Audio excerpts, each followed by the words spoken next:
नमस्कार दोस्तों, आप सभी का स्वागत है एजुकेशन बाय सतीश सर में। मेरा नाम है सतीश। आज की क्लास में हम देखेंगे चट्टान चक्र। चट्टान चक्र क्या होता है, कौन कौन से चट्टान होते हैं और कैसे उसमें चक्रण होता है। देखिए, यहाँ मुख्य रूप से 3 चट्टान होते हैं। चट्टान कितने होते हैं? 3। अग्नीय चट्टान, अग्नीय चट्टान, अवसादी चट्टान और दूसरा रूपांतरित चट्टान। ये 3 प्रकार की चट्टान होते हैं: अग्नीय चट्टान, अवसादी चट्टान और रूपांतरित चट्टान। अब बात है कि ये चट्टानों का निर्माण कैसे होता है। देखिएगा यहाँ पर अग्नीय चट्टान का निर्माण कैसे होता है।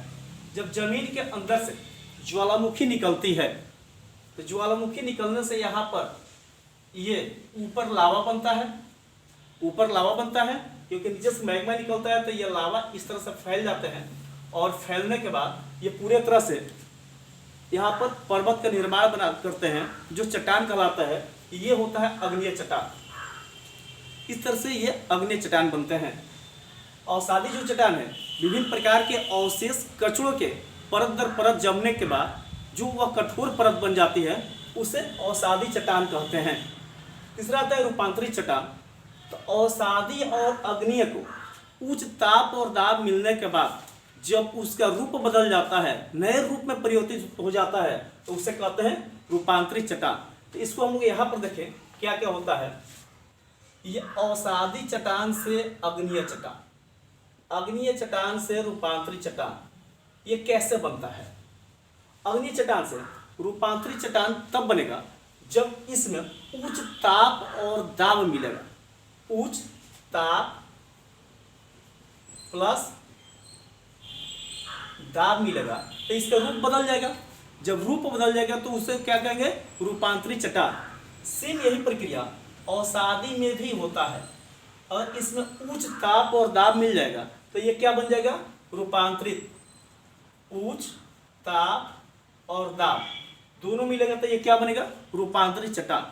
यानी कि अग्नीय चट्टान भी रूपांतरित बनता है और अवसादी चट्टान भी रूपांतरित होता है। कब? जब उच्च ताप और दाब मिलता है तो ये इसका रूप बदल जाता है और रूपांतरित चट्टान कहलाते हैं।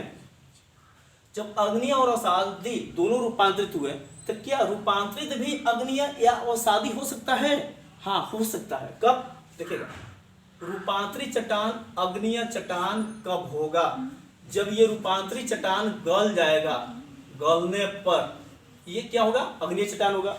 जमीन के अंदर जाएगा, ताप पड़ेगा, ताप के बाद ये गल जाएगा तो गलने के बाद यही अग्नीय बन जाएगा क्योंकि वो फिर लावा के रूप में बाहर निकल जाएगा।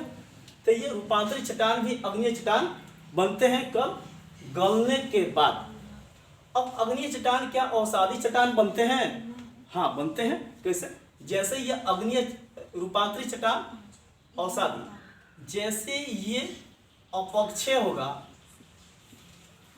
अपक्षय यानी कि ये टूट फूट जाएगा, टूट फूट के वह अवसाद यानी कचड़े के रूप में बन जाएगा तो ये क्या कहलाएगा?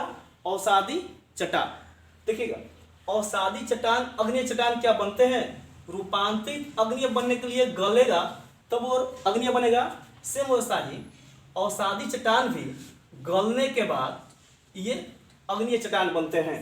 यानी कि अग्नीय चट्टान बनने के लिए रूपांतरित को गलना पड़ेगा और अवसादी को भी गलना पड़ेगा तब जाकर अग्नीय चट्टान बनेंगे। अब अग्नीय चट्टान क्या अवसादी बनते हैं? हाँ, बनते हैं। कब? जब अपक्षय की क्रिया होती है तब।